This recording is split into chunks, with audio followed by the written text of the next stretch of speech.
The big glass building on Council Station floated in space like a giant crystal. Inside, hundreds of aliens from different worlds sat in their special chairs. Some had scales, some had tentacles, and some looked like walking rocks. They all came, here to make rules for the galaxy. Ambassador Dong Wu walked into the meeting room with his two helpers. He wore a simple black suit and had a friendly smile on his face. Behind him, Sora carried her data pad and looked around quietly. Taeho, the military man, wore his dress uniform but tried to look relaxed.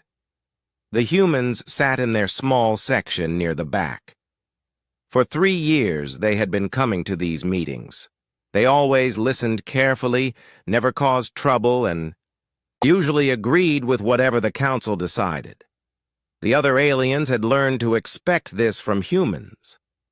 "Look at the soft humans," whispered a tall reptile creature to his friend. "They always do what we tell them." The crystal being next to them made a sound like breaking glass. "Humans are weak. They have no real power in this galaxy." Dongwu heard these words but kept smiling.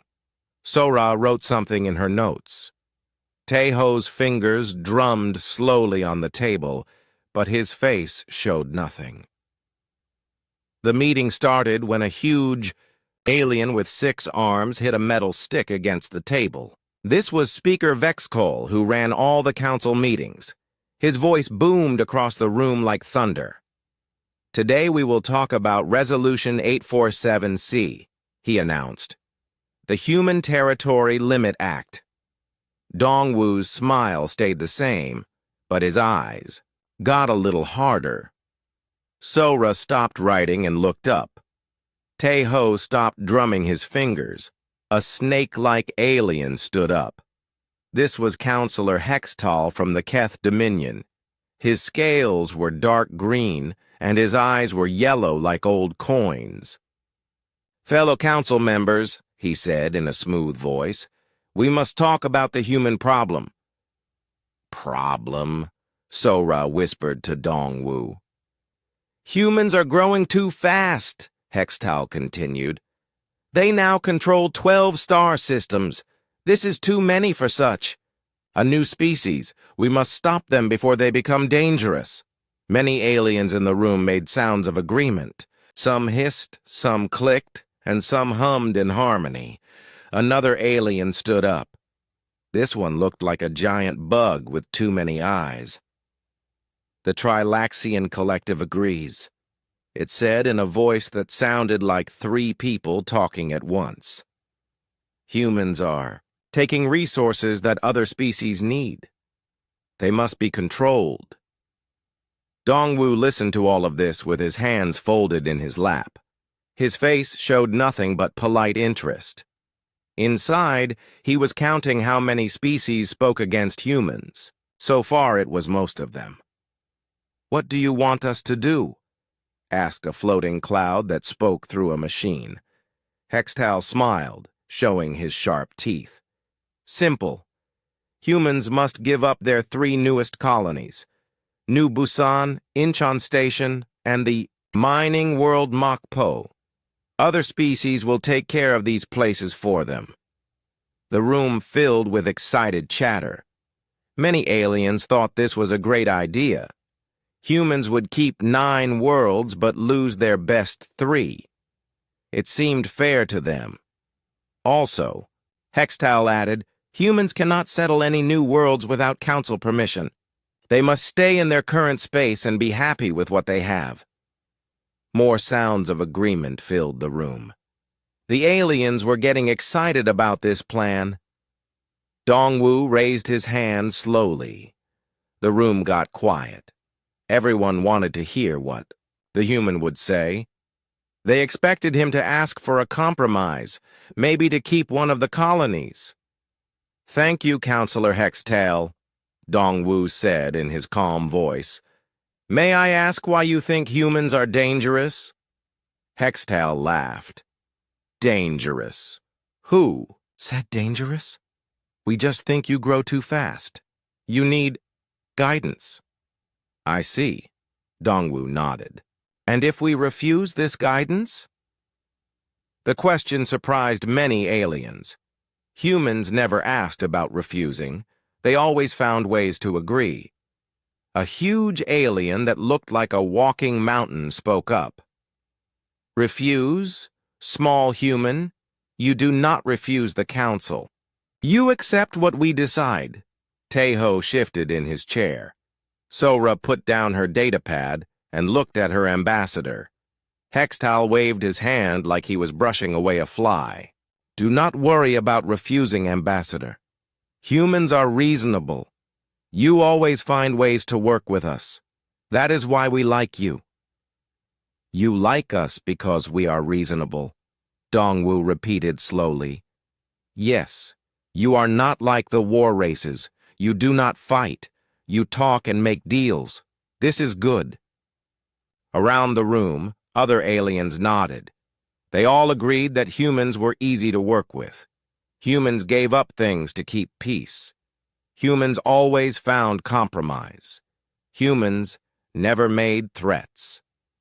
The bug-like alien spoke again. If humans were fighters, this would be different. But you are not. You are soft. This is not bad. It is just what you are. Sora wrote something on her pad and showed it to Dongwu. He read it and his smile got a little smaller. Vote time, announced Speaker Vexcol. All who support Resolution 847C, hands, tentacles, claws, and other things went up all around the room. Dongwu counted them quietly. Sora helped count. Taeho watched the faces of the aliens as they voted. 47 votes yes, the speaker announced. Those against? Only 12 hands went up. These were humans and a few species that traded with humans. 23. Abstain, the speaker finished. Resolution 847C passes. Humans will surrender their 3 colonies within 30 standard days. The aliens in the room made happy sounds. Another successful vote. Another species put in their proper place. Hextall turned to look at the human section. Ambassador Dongwu, do you accept this decision? All eyes turned to the small human section.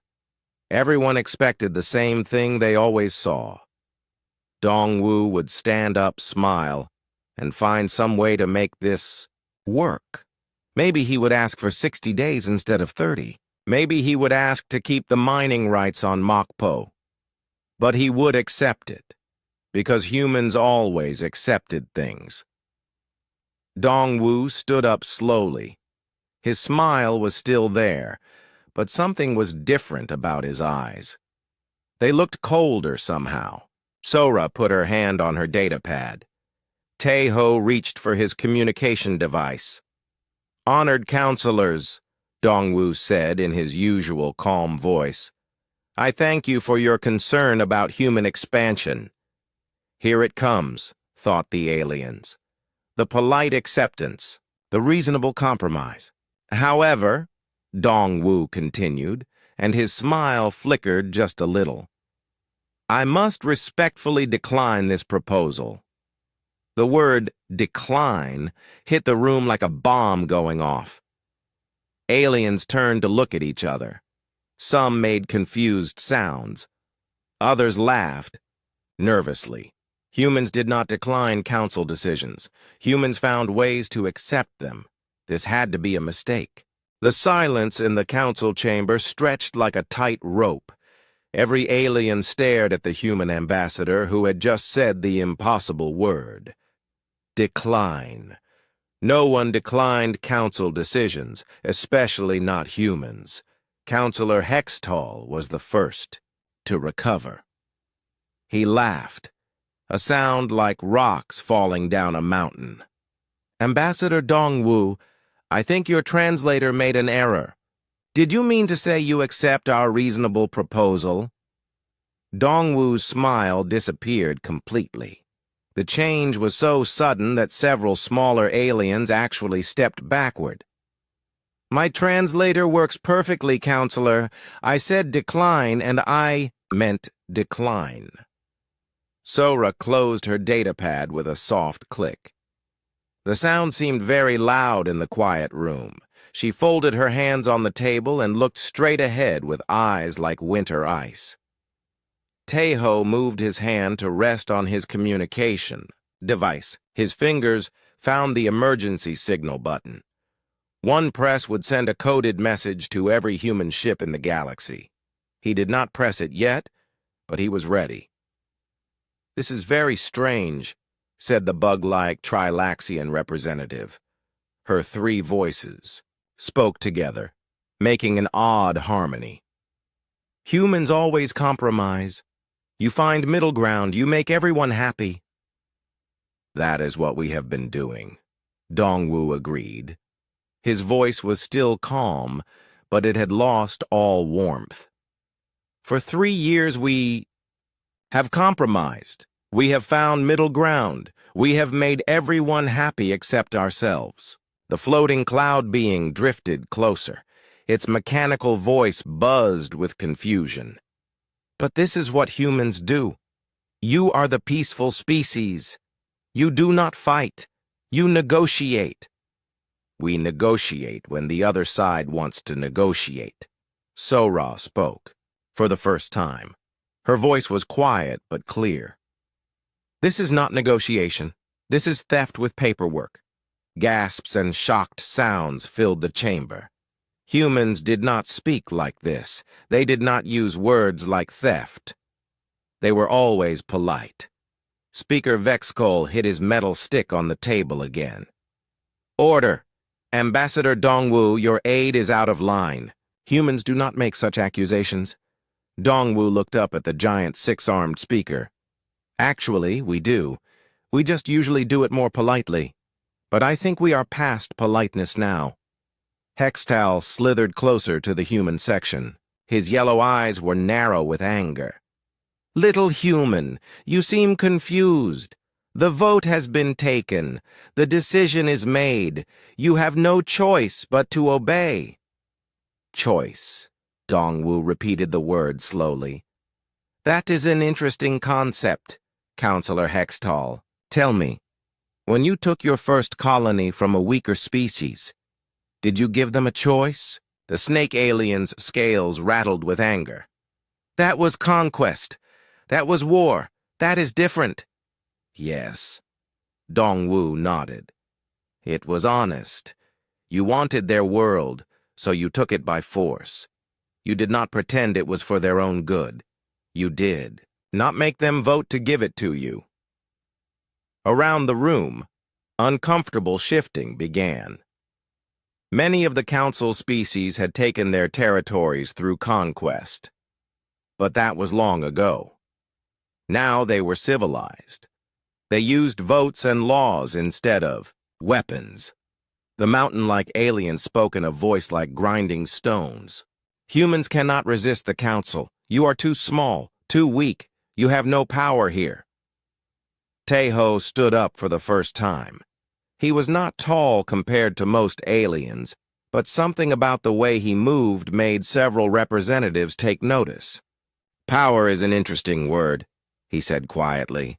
"You have something to say, military human?" Hextal hissed. "Just wondering what you think power means," Tejo replied. "Numbers? Size? Loud voices?" The Trilaxian representative buzzed with annoyance. "Power is ships and weapons and armies.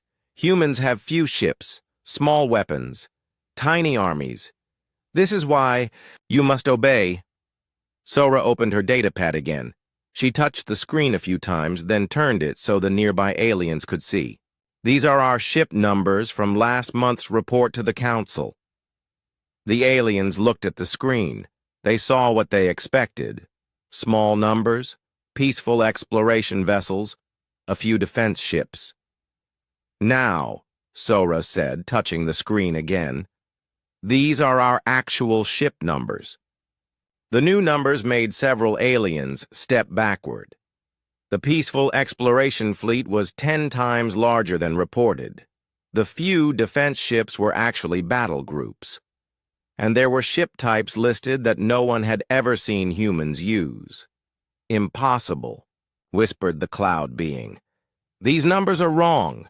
We monitor all shipbuilding. We watch your factories.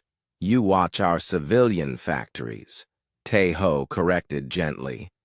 The ones we let you see. The ones that build cargo ships and passenger transports. Dongwu stood up and walked to the center of the chamber.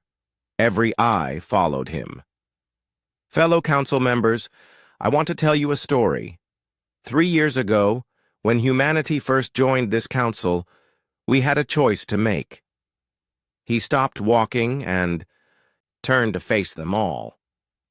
We could be what you expected us to be, peaceful, reasonable, easy to control, or we could be what we actually are. What are you actually? Asked a small alien that looked like a walking flower. We are the species that conquered our entire home planet, Dongwu said simply. We are the species that built weapons capable of destroying worlds before we learned to travel between stars. We are the species that fought wars involving billions of soldiers over resources and ideas. Sora's data pad now showed images that made the chamber fall silent. Pictures of human history, ancient battles, modern wars, weapons that turned cities into glass, machines that could crack continents. But you are peaceful now, protested the flower alien. You have not fought wars in space. You make trade agreements, not conquests. We are peaceful, Dongwu agreed, because we chose to be peaceful, because we hoped the galaxy had learned better ways to solve problems, because we wanted to prove that intelligence could replace violence. He gestured around the chamber. We spent 3 years being what you wanted us to be. We smiled and compromised and gave up things to keep peace. We played by your rules and pretended to be weak because we thought it would make you happy. Hextal's scales were now bright red, with anger. You lied to us! You hid your true strength! No, Dongwu said firmly. We chose not to use our strength. There is a difference. When you chose not to eat meat today, did you lie about having teeth? The comparison made many aliens uncomfortable. They began to understand what the human was saying, but they did not. Like it. What do you want? Demanded Speaker Vexcol. The same thing we have always wanted, Dongwu replied.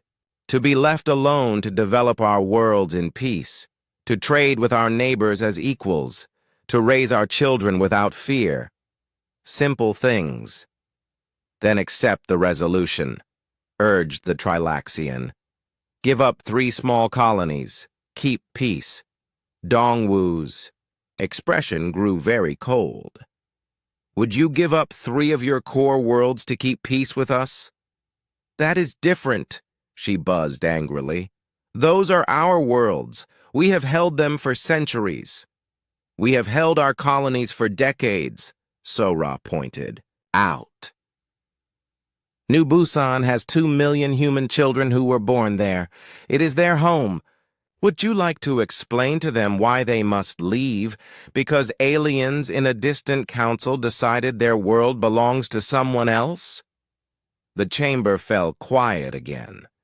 When put that way, the resolution sounded different. Less reasonable. More like what it actually was, taking homes away from families. Tae-ho pressed a button on his communication device. A soft chime sounded. Signal sent, he announced quietly. What signal? Demanded Hextall. The one that tells every human ship in the galaxy that diplomatic solutions have failed, Tae-ho replied calmly. The one that activates emergency protocols we hoped we would never need. Around the chamber, communication devices began buzzing, as various species intelligence networks detected sudden activity in human-controlled space. Ships were moving, hidden bases were coming online, peaceful trade routes were closing. "You threaten us?" roared the mountain alien. "No," Dongwu said quietly. "We prepare to defend ourselves. If you want our colonies, you will have to take them by force, and we will respond with force." "This is not how humans behave," protested the flower alien. Dongwu looked at her with something that might have been pity. "This is exactly how humans behave when you try to take our homes. You just never bothered to learn our real history." The polite mask was gone. The diplomatic smile had vanished. What remained was something that made the chamber's temperature seem to drop by several degrees. For the first time in 3 years, the Galactic Council was seeing humans as they really were. The council chamber erupted into chaos. Aliens jumped from their seats, making angry sounds in dozens of different languages. Some hissed, others roared, and a few made electronic screeching noises that hurt human ears. Speaker Vexcall pounded, his metal stick so hard it bent. "Silence! Order in this chamber!" But the noise continued. Representatives were shouting at each other, at the humans, and into their communication devices. Everyone was trying to understand what had just happened. Peaceful humans were not supposed to make threats. They were not supposed to hide weapons. They were certainly not supposed to refuse council orders. Through all the noise, Ambassador Dongwu stood calmly in the center of the room. His hands were behind his back, and his face showed no emotion. He looked like a teacher waiting for noisy children to settle down. Sora activated her datapad's projection system. A holographic display appeared above her head, showing a map of the galaxy. Red dots marked human colonies, blue dots showed council worlds, green lines showed trade routes. "May I have your attention?" she asked in a voice that somehow carried over all the shouting. The chamber slowly grew quiet. Aliens turned to look at the display floating above the small human woman. "This is the galaxy as you know it," Sora explained.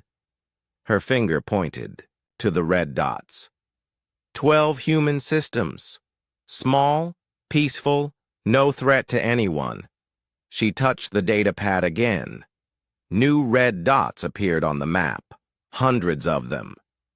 "This is the galaxy as it actually is," she continued. 47 human battle groups on patrol, 16 deep space monitoring stations, supply depots on 31 worlds that you thought belonged to other species. Gasps filled the chamber. The new display showed human presence throughout the galaxy. Not just in their official territory, but everywhere. Hidden bases, secret stations, ships disguised as civilian vessels. Counselor Hextall stared at the display, with his mouth open. "This cannot be real. We watch you. We monitor your activities. We know where your ships are." "You know where we want you to think our ships are," Tejo corrected. "For 3 years, every human trade mission, every cultural exchange, every humanitarian aid delivery has served a second purpose." The bug-like Trilaxian representative made an angry buzzing sound. "You have been spying on us." "We have been preparing," Dongwu said simply. "When you join a group of strangers, it is wise to understand who they are and what they want." The mountain alien's voice rumbled like an earthquake. "What did you learn about us?" Dongwu smiled, but it was not a friendly smile. "We learned that this council maintains peace by making sure no single species becomes too strong. We learned that you divide resources among yourselves and give the scraps to newcomers. We learned that you prefer to control through laws rather than open war because laws are easier to justify. And," pressed the cloud being, "we learned that you mistake politeness for weakness.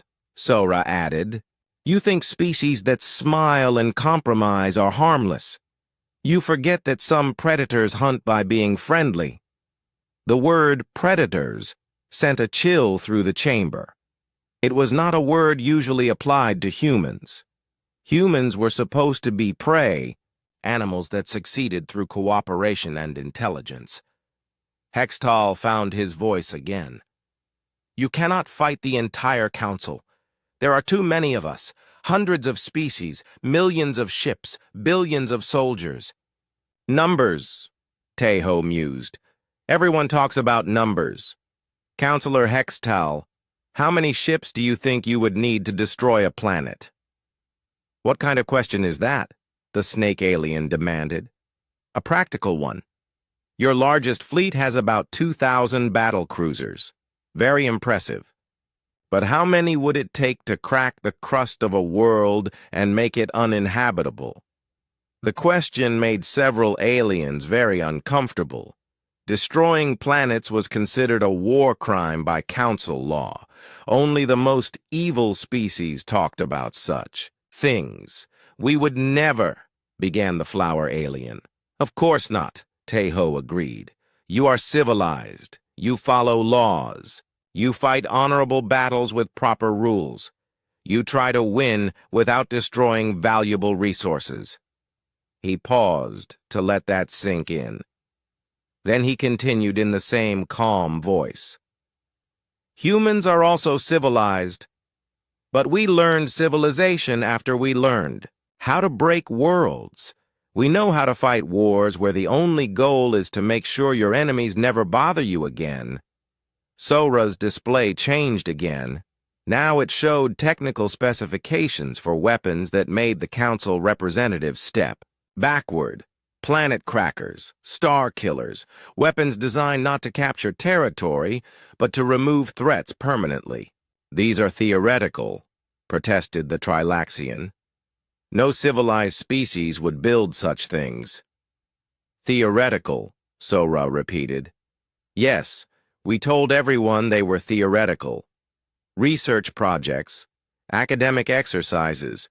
We published papers about them. In scientific journals, she touched her data pad.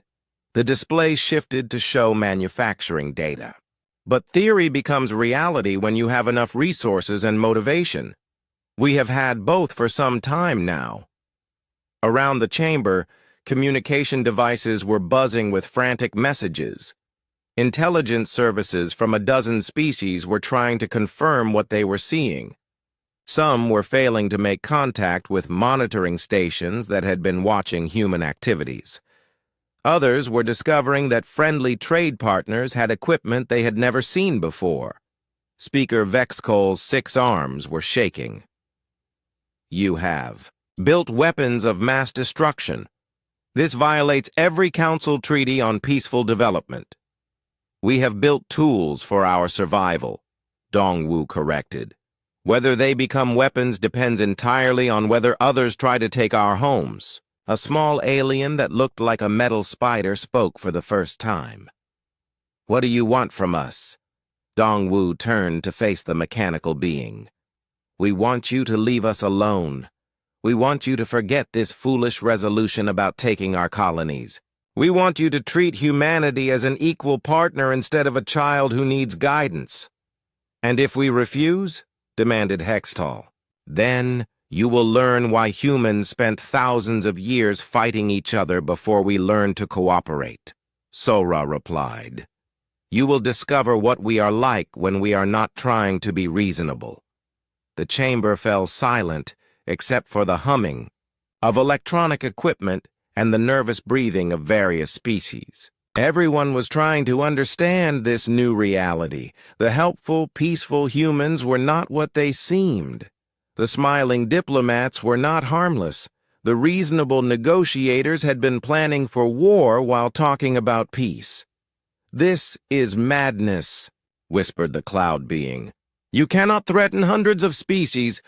We are not threatening anyone, Dongwu said patiently. We are explaining consequences. If you try to take our homes, we will defend them. If you try to force us to surrender territory, We will fight back. This is what every species does when threatened. But you are supposed to be different, pleaded the flower alien. You are supposed to be the ones who prove that intelligence can replace violence. Dongwu's expression softened slightly.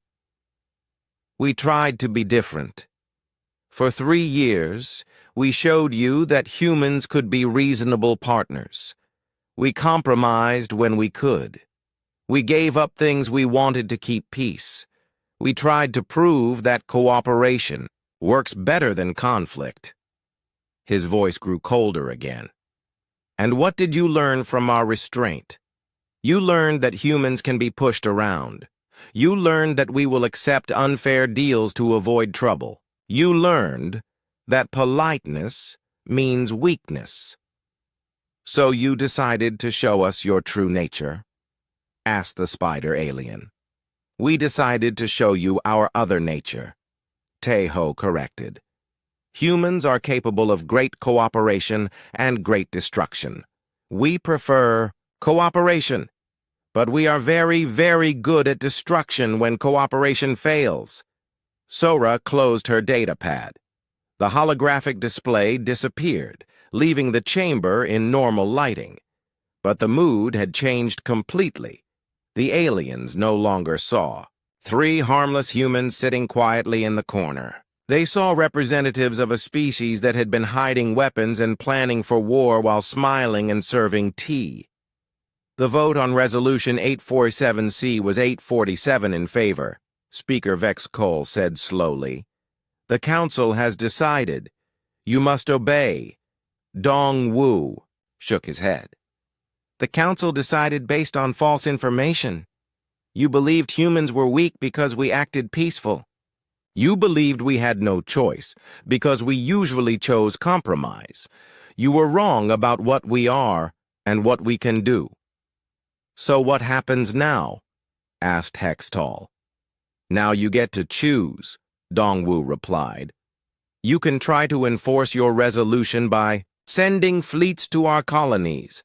We will resist, and many beings will die on both sides. Or you can admit that you made a mistake and find a better solution. We do not negotiate with terrorists, roared the mountain alien. Good, Sora said brightly. Because we are not terrorists. Terrorists attack innocent civilians. We will only attack military targets that threaten our people. She paused.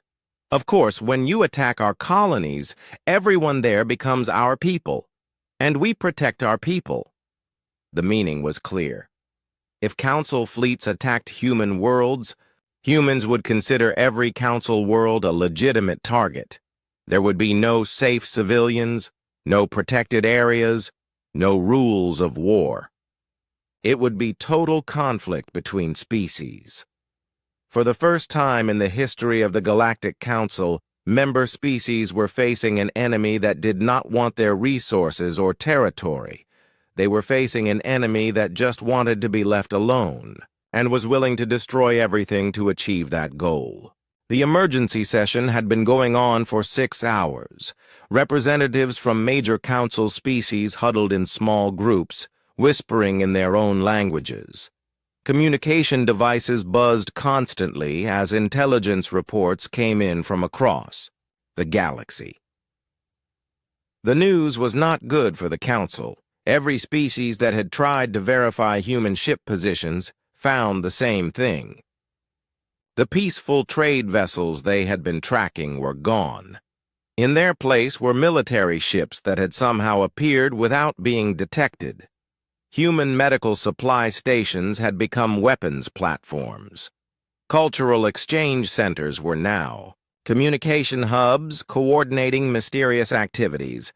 Counselor Hextall slithered back to his seat, his scales now a dull gray color that showed stress. He had just finished talking to his intelligence chief. The conversation had not gone well. Ambassador. Dongwu, he called across the chamber. May I ask you a question? The human diplomat looked up from where he was sitting calmly with his 2 companions. Of course, Counselor. How long have you been planning this deception? Dongwu considered the question carefully. We began contingency planning the day. We were invited to join the council.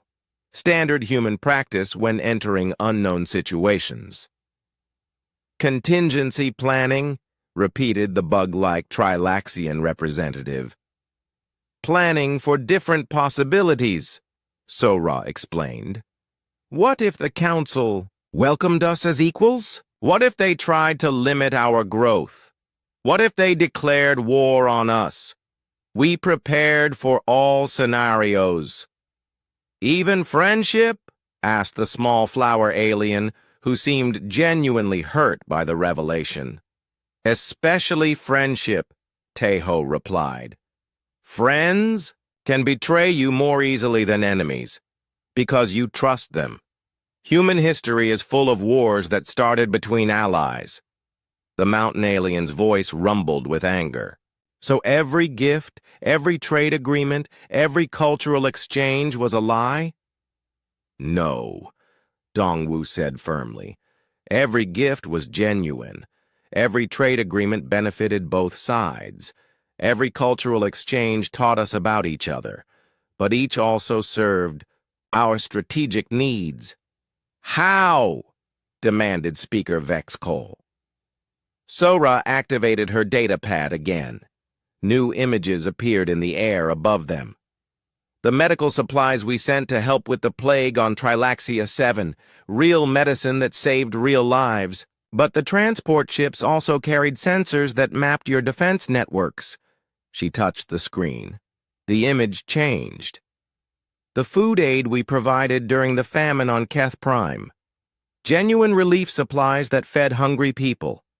But our distribution centers gave us detailed information about your planet's infrastructure. More images appeared. The cultural exchange program where young humans lived on council worlds for months. They were real students learning about your societies, but they were also recording everything they saw and heard. The revelation hit the chamber like a physical blow. For 3 years, humans had been genuinely helping their neighbors while simultaneously gathering intelligence about them. Every act of kindness had served 2 purposes. You used our trust against us, whispered the cloud being. We prepared for the possibility that our trust might be betrayed, Dongwu corrected. And we were right to do so, because here you are trying to steal our colonies. We are not stealing, protested Hextall. We are maintaining galactic stability. By taking homes away from families, Sora said coldly. By forcing people to abandon worlds where their children were born. By treating an entire species as if we have no right to exist in our own space. The spider alien's mechanical voice clicked with confusion. But why hide your strength? If you had shown us your true capabilities from the beginning, we would have treated you differently. Would you? Tejo asked. Or would you have decided that humans were too dangerous and tried to destroy us before we became a threat? The question hung in the air unanswered. Several species exchanged uncomfortable looks. Some had indeed considered that possibility when they first learned of human technological capabilities. What happens now? Asked the flower alien. How do we move forward from this? Before Dongwu could answer, an alarm began sounding throughout the station. Emergency lights flashed red. A mechanical voice announced, "All personnel to secure areas. Multiple unidentified ships approaching the station." Speaker Vex Cole's 6 arms worked frantically over his command console. "Station defense, report." "Sir, we have 73 vessels approaching from multiple vectors. Configuration unknown. They are not responding to communication attempts. Are they hostile?" "Unknown, sir. They match no ship types in our database." Tejo looked at his communication device and smiled. "Those would be ours." "Yours?" Hextall's scales rattled with alarm. "Our escort fleet," Sora explained casually. We thought it might be useful to have some backup nearby, given the circumstances. The chamber erupted in angry sounds. You brought warships to Council Station? Demanded the mountain alien. We brought protection, Dongwu replied calmly. Just in case some species decided to solve the human problem by making us disappear during a diplomatic mission. The station has shields and defenses, protested Speaker Vexcol. You cannot threaten us here. We are not threatening anyone, Tejo said reasonably. Our ships are maintaining a respectful distance. They are simply nearby, in case we need them. Station defense, the speaker called into his communicator. Can our weapons target the human ships? Negative, sir. They are staying just outside. Our engagement range. Also, the voice on the communicator paused. Sir, our sensors show that they have weapons locked onto several Council homeworlds. Silence fell over the chamber like a heavy blanket. The humans had not just brought ships to threaten the station. They had positioned weapons to threaten entire planets. You would not dare, breathed the Trilaxian representative. We would prefer not to, Dongwu agreed. But if Council fleets attack our colonies while we are here, our ships have orders to respond immediately. Respond how? Asked the spider alien, though from his tone he already knew the answer. By making sure that those who attack human families do not have families to return to, Sora said simply. The statement was delivered in the same calm voice she might use to discuss the weather. But the meaning made several aliens step backward. Humans were not just threatening military targets. They were threatening civilians, cities, entire worlds. This is exactly what we feared, said Hextall. Humans are dangerous. You are proving that we were right to limit your expansion. No.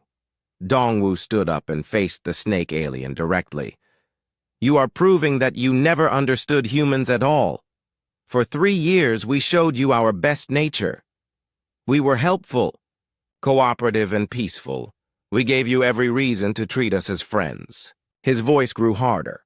Instead, you saw kindness as weakness. You mistook generosity for stupidity. You decided that because we chose not to use force, we must be incapable of using force. So you decided to show us your worst nature? Accused. The mountain alien.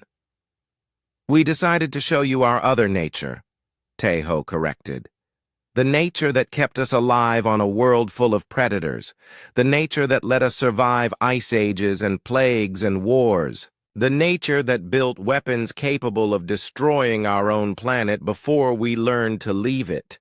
Sora's datapad projected new images into the air. These were not technical specifications or military plans. They were pictures of human children, playing in parks on New Busan, families farming on Incheon Station, workers mining rare minerals on Mokpo. These are the people you want to displace, she said quietly. Children who have never seen Earth. Families who have spent generations building homes on worlds you now claim belong to someone else. Workers who have turned barren rocks into productive colonies. She touched the screen again. Now the images showed the same colonies as they had been when humans first arrived. Dead worlds, poisoned atmospheres, radiation-soaked wastelands that no other species had wanted. We did not take these worlds from anyone, Sora continued.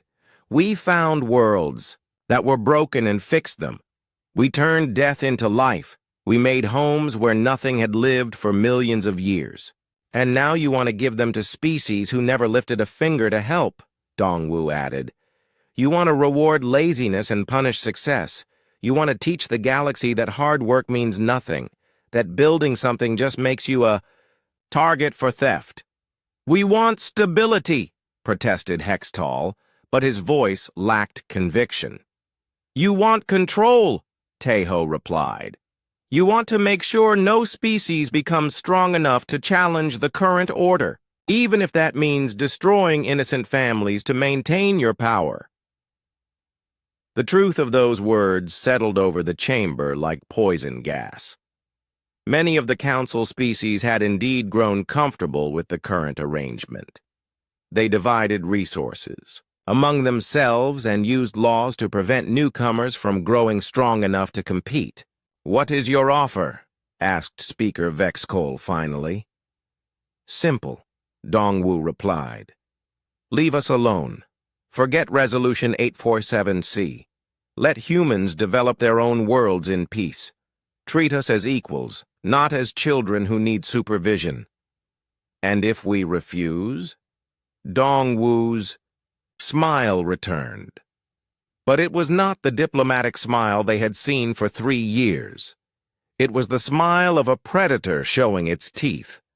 Then you will learn exactly what humans are like when we stop being polite. 1 week later, the council chamber looked very different. The emergency session had ended 3 days ago, but the effects were still visible everywhere. Security had been increased. New scanning equipment had been installed. Most importantly, the seating arrangement had changed. The human delegation no longer sat in the back corner with the minor species. Their 3 chairs had been moved to the front row, right next to the major powers. Ambassador Dongwu, Sora, and Taeho now sat where everyone could see them clearly. Speaker Vexcol called the session to order with his usual metal stick, but his voice lacked its former confidence. Today we vote on Resolution 851A, the Human Territorial Recognition Act. The new resolution was very different from the one proposed a week ago. Instead of taking human colonies away, it officially recognized human control over their current 12 systems. It also granted them exclusive rights to explore and settle an additional buffer zone of empty systems around their territory. All in favor? The speaker asked. Every hand, tentacle, claw, and appendage in the chamber went up. The vote was unanimous. 892 species voting yes, 0 voting no, 0 abstentions. Resolution 851A passes, Vexcol announced. Humanity's territorial rights are officially recognized by the Galactic Council. Dongwu stood and bowed politely to the chamber. His diplomatic smile was back, warm and friendly as always. Thank you, honored colleagues. Humanity looks forward to continued peaceful cooperation with all council members. The words sounded exactly like something he might have said 3 years ago. But every being in the chamber understood that the context had changed completely. This was not the gratitude of a weak species hoping for acceptance. This was the acknowledgement of an equal power choosing to work within the system. After the formal session ended, small groups of aliens gathered to talk quietly among themselves. The conversations were very different from those of a week ago. Nobody discussed limiting human growth anymore. Nobody suggested taking human territory. Instead, they talked about trade opportunities and mutual defense agreements. Counselor Hextall approached the human delegation as they prepared to leave. His scales were their normal green color again, but his movements were much more careful than before. Ambassador Dongwu, he said formally, the Keth Dominion would like to discuss a mining partnership on the border between our territories. I would be happy to discuss that, Dongwu replied with genuine warmth. Sora, please schedule a meeting with Counselor Hextall's trade representatives. As the snake alien slithered away, the bug-like Trilaxian representative approached. Her high, 3 voices were much quieter than usual. Ambassador, the collective wishes to apologize for our previous statements about human capabilities. We spoke from ignorance. No apology necessary, Dongwu assured her. We all make assumptions about people we do not know well. The important thing is that we learn from our mistakes. May I ask you something? She requested. During those 3 years when you were being so diplomatic, were you really trying to be peaceful? Or was it all preparation for this? Dongwu considered the question seriously, just as he had a week ago when another representative asked the same thing. Both, he said finally. We genuinely hoped we could find a different path. Humanity has had enough of war. We have fought enough battles among ourselves. We wanted to prove that intelligence and cooperation could replace conquest and violence. He paused, looking around the chamber where delegates were still processing their new reality. But we have learned something important about peace. It only works when all sides choose it freely. When some beings mistake kindness for weakness, peace becomes impossible. Sora closed her datapad and stood up. We tried being the reasonable ones, the compromising ones, the helpful ones, and some of you decided that made us easy targets. We will not make that mistake again, Taeho added quietly. The flower alien, who had seemed so hurt by the revelations, approached them hesitantly. Does this mean humans will be less friendly now? Dongwu's expression softened. Not at all. Humans will continue to help our neighbors, trade with our partners, and work together on common problems. But we will do so as equals, not as subordinates. The difference, Sora explained, is that our friendship is now a choice, not a necessity.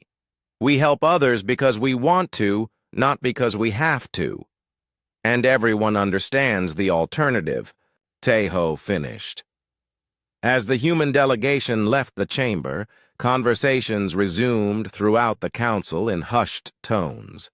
Representatives discussed this new reality where humanity had revealed itself as a major power that preferred cooperation but was fully prepared for conflict. The spider alien clicked thoughtfully to his companion. I think we have learned something important about assuming weakness in others. Yes, agreed the mechanical being beside him. Politeness is not the same as helplessness.